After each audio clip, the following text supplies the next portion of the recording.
فرمایا لو عاش لکان صدیقا نبیا، اگر یہ میرا بیٹا زندہ ہوتا بڑا ہوتا تو یہ بھی اللہ کا سچا نبی ہوتا، اللہ کا سچا نبی ہوتا۔ ولیکن لا نبی بعدی، چونکہ میرے بعد نبوت ممکن نہ تھی، اس لیے میرے بیٹے کو جوانی پر پہنچنے سے پہلے ہی اللہ نے اٹھا لیا۔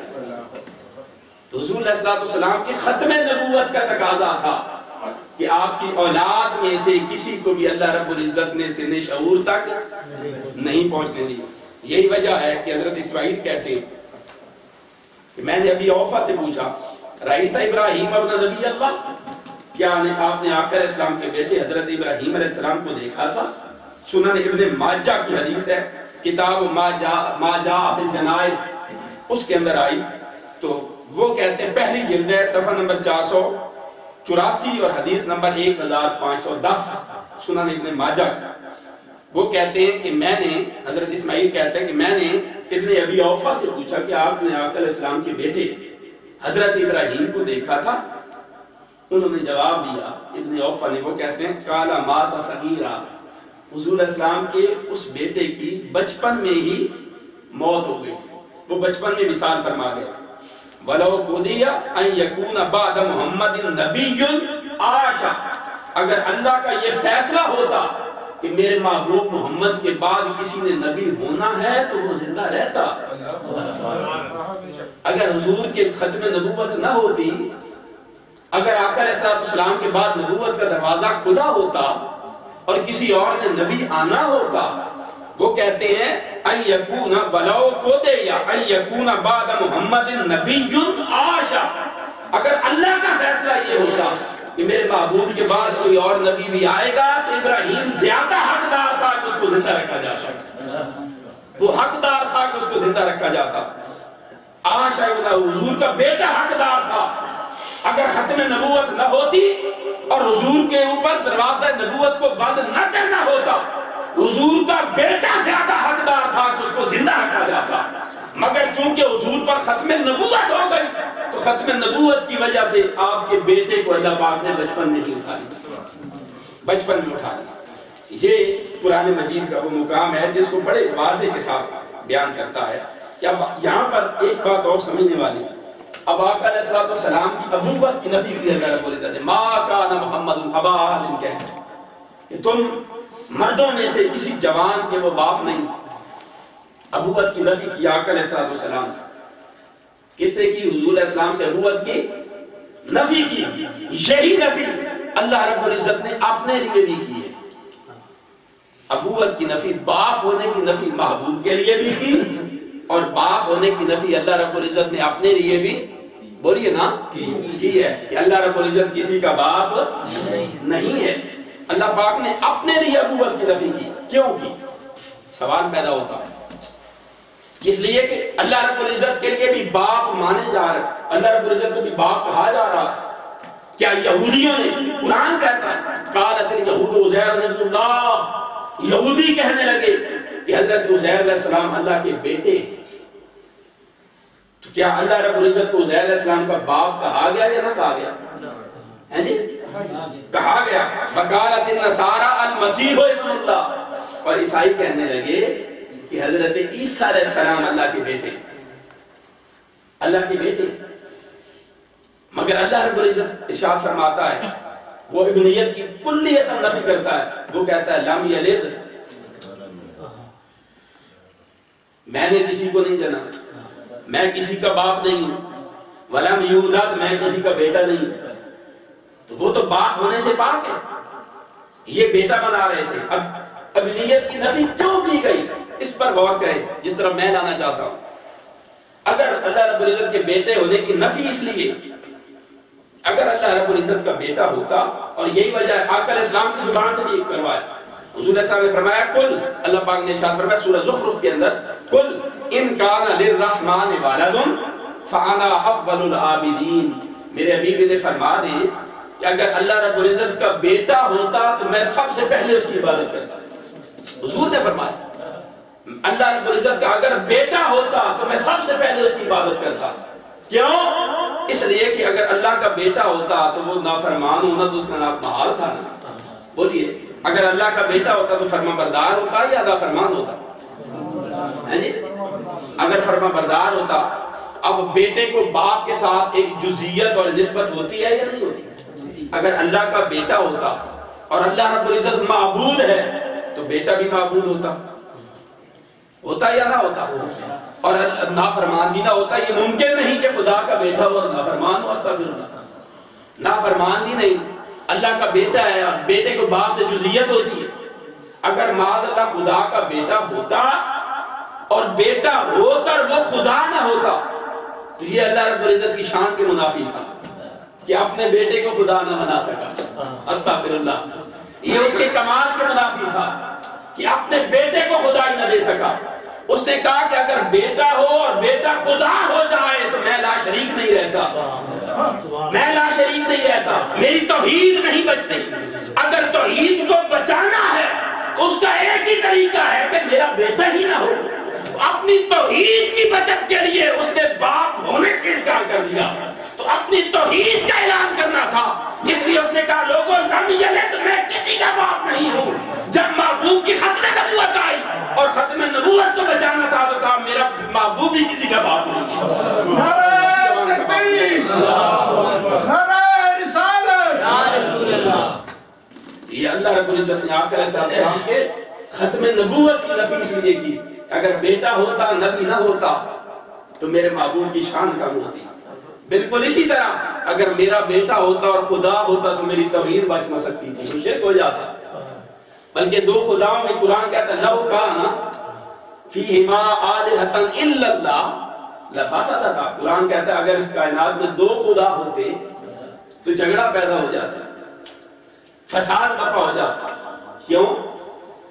ایک خدا کہتا، باپ کہتا جاؤ فلاں بندے کی روح قبض کر کے لاؤ، بیٹا کہتا نہیں ابھی نہیں کرنی، بیٹا بھی تو خدا ہے۔ قرآن کہتا ہے لو کان فیہما آلہۃ الا اللہ لفسدتا، اگر دو خدا ہوتے اللہ کے علاوہ تو فساد برپا ہو جاتا۔ باپ کہتا بارش برساؤ فلاں علاقے میں، بیٹا کہتا نہیں برسانا۔ اب فرشتے کیا کرتے؟ باپ کی مانتے ہیں تو بیٹا ناراض، بیٹا اٹھا کے جہنم میں پھینک دے گا، اور بیٹے کی مانتے ہیں تو باپ اٹھا کے جہنم میں پھینک دے گا۔ تو فساد پیدا ہوتا یا نہ ہوتا ہے جی؟ اس لیے اللہ رب العزت نے فرمایا فساد سے بچتے تب ہیں اگر بیٹا ہوگا وہ بھی خدا ہوگا، اور خدا ہوا تو دو خدا، توحید نہیں رہے گی، شرک ہو جائے گا، فساد برپا ہوگا۔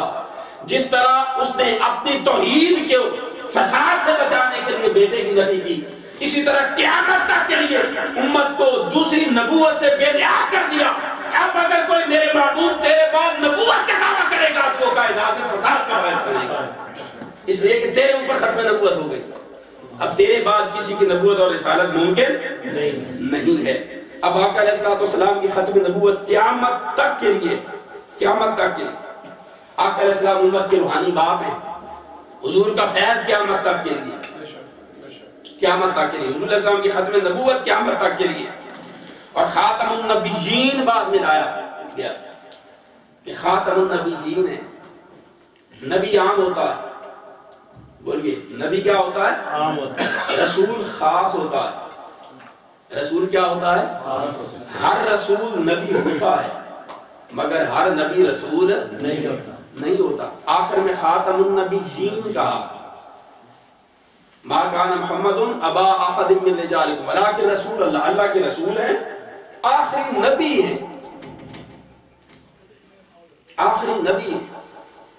میں نے کہا کہ نبی عام ہوتا ہے، رسالت خاص ہوتی ہے، ہر رسول نبی ہوتا ہے، ہر نبی رسول نہیں ہوتا ہے۔ جب عام کی نفی ہو جائے تو خاص کی بھی نفی ہو جاتی ہے، خاص کی نفی بھی ہو جاتی ہے۔ آپ اس طرح سمجھیں کسی کے شخص کے گھر میں کوئی خاص مہمان آ جائے، مثلا یہاں پر حضور شیخ الاسلام تشریف لے جائیں، آپ میں سے کسی کے مرشد آ جائیں، وہ اندر کمرے میں بیٹھے ہوں، باہر لوگ ملنے کے لیے آئیں اور آپ خاص ہیں ان کے، آپ کیا ہیں اپنے مرشد کے خاص نمائندے ہوں، آپ دروازے پہ کھڑے ہوں، باہر عام عوام الناس کو ملنے کے لیے آ جائیں، جب آپ کو دروازے پر کھڑے ہوئے دیکھے وہ کہ جی آپ کیوں نہیں ملتے، آپ جواب دیں بھائی ہم اس لیے نہیں ملتے کہ حضور پیر صاحب نے ابھی اس وقت ملاقات کرنے سے منع کر دیا، ملاقات کرنے سے منع کر دیا جب خاص کو منع کر دیا ہے تو کیا ان عوام کو اجازت ہوگی؟ نہیں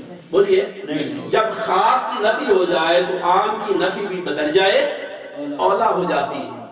یہاں پر جب اس نے کہہ دیا نبوت ممکن نہیں تو رسالت بھی قیامت کے لیے تک کے لیے ممکن نہیں، اس لیے کہ نبوت کی نفی سے اب نفی رسالت بھی ہو گئی۔ اب قیامت تک کے لیے نہ کوئی اور نبی آ سکتا ہے نہ کوئی اور رسول آ سکتا ہے۔ اور اس میں ایک نقطہ محبت ہے، اس نے کہا خاتم النبیین، میرے محبوب آپ سے پہلے بڑے نبی بھیجے، بڑے رسول بھیجے، ان کے ساتھ کلام کرتا رہا، وہی بھیجتا رہا۔ وَكَلَّمَ اللَّهُ مُوسَىٰ تَكْلِيمًا، موسیٰ کے ساتھ بھی کلام کیا، کسی کے ساتھ من ورائے حجاب قیام کیا، سب کے ساتھ کلام کرتا رہا، وہی بھیجتا رہا، ہدایت دیتا رہا، نبوت و رسالت کا شرف دیتا رہا۔ میرے محبوب جب آپ آ گئے، آپ کی بعثت ہو گئی، آپ کی رسالت ہو گئی اور آپ دنیا میں تشریف لے آئے، اب آپ پر ختم نبوت کرتا ہوں کہ اب قیامت تک میرے محبوب اب تیرے بعد مجھے کسی کے ساتھ کلام کرنے کی حاجت نہیں ہے۔ میرے محبوب اب تیرے بعد ہم کس سے کلام کریں؟ اب سب کو میرا سلام تجھے دیکھنے کے بعد، اب تیرے بعد کس کو سلام کروں؟ تیرے بعد کس سے کلام کروں؟ یہ نقطہ محبت ہے کہ تجھ سے پہلے جن سے کرنا تھا کر لیا، اب تجھے بھیجا، تجھ پر ختم نبوت ہو گئی، اب قیامت تک کے لیے میرے محبوب میں کسی کے ساتھ کلام نہیں کروں گا۔ اب جو یہ دعویٰ کرے گا کہ میں ملہم ہوں، جو یہ دعویٰ کرے گا کہ مجھے اوپر وحی آتی ہے، وہ کذاب دجال اور دائرہ اسلام سے خارج ہو جائے گا۔ وہ کذاب دجال اور دائرہ اسلام سے بولیے نا خارج ہو جائے گا۔ اس لیے یہاں پر فرمایا خاتم النبیین، میرے محبوب خاتم النبیین ہے۔ اب آقا علیہ الصلوۃ والسلام کے بعد اور نبوت اور رسالت ممکن ہی بولے نا نہیں ہے۔ اور یہ جو فرمایا خاتم النبیین بعین، یہی الفاظ حضور کی حدیث میں بھی آئے۔ امام طبرانی المعجم الکبیر میں روایت کرتے ہیں اور امام حیثمی مجمع الزوائد میں روایت کرتے ہیں ان سہل بن سعد رضی اللہ تعالیٰ عنہ، حضرت سہل بن سعد رضی اللہ تعالیٰ عنہ حدیث کے راوی، آقا علیہ السلام نے فرمایا قال رسول اللہ صلی اللہ علیہ وسلم لعمہ العباس، آقا علیہ السلام نے اپنے چچا حضرت عباس رضی اللہ تعالیٰ عنہ کو فرمایا انا خاتم النبیین، انا خاتم النبیین، چچا میں خاتم النبیین ہوں، میں خاتم النبیین ہوں۔ ثم رفع یدہ وقال اللہم اغفر لعباس، پھر حضور نے اپنا ہاتھ حضرت عباس کے کندھے پر رکھا اور فرمایا باری تعالیٰ اس کو معاف کر دے، وابناء العباس وابناء ابناء العباس، اس کے بیٹوں کو اور اس کے بیٹے کے بیٹوں کو بھی معاف کر دے۔ حضور نے خود فرمایا میں خاتم النبیین۔ پھر آقا علیہ السلام نے ارشاد فرمایا لا نبی بعدی۔ حضرت عبداللہ ابن عمر رضی اللہ تعالیٰ عنہ وہ روایت کرتے ہیں، امام احمد بن حنبل اپنی مسند میں روایت کرتے ہیں خارج علینا رسول اللہ صلی اللہ علیہ وسلم یوم کالمودع، آقا علیہ السلام ایک دن ہمارے پاس تشریف لائے، حضور نے خطاب کیا اور خطاب اس طرح کیا کالمودع، جس طرح کوئی الوداع کہنے والا الوداعی کلمات کہتا ہے، کوئی رخصت ہونے والا جس طرح کلمات کہتا ہے، اس طرح خطاب کیا اور فرمایا انا محمد النبی الامی، قالہ ثلاث، حضور نے 3 مرتبہ فرمایا لوگو انا محمد النبی الامی، میں نبی امی ہوں، لوگو میں نبی امی ہوں، لوگو میں نبی امی ہوں، وقال بعدی لا نبی بعدی، اور پھر حضور نے فرمایا سن لو میں نبی امی ہوں اور میرے بعد اب قیامت تک کے لیے کوئی نبی نہیں ہے۔ اوتیت فواتح الکلم، اللہ رب العزت نے مجھے فاتح کلام بنا کر بھیجا ہے، وخاتمہ وجامعہ وعلمت کم خزنتہ النار وحملت العرش وتجوز فی اوفیت امتی۔ حضور صلی اللہ علیہ وسلم نے فرمایا مجھے خاتم الکلام اللہ پاک نے بنا کر بھیجا، جامع الکلم بنا کر بھیجا، مجھ پر نبوت اور رسالت ختم ہو رہی ہے۔ جس چیز کو میں حلال کرتا ہوں اس کو حلال سمجھو، جس کو میں حرام کرتا ہوں اس کو حرام سمجھو، اور تمہارے اوپر کتاب اللہ اور سنت رسول کی پیروی لازم ہے۔ یہ آخری خطبہ حضور کی زندگی کا، آقا علیہ السلام اس کے اندر بھی ختم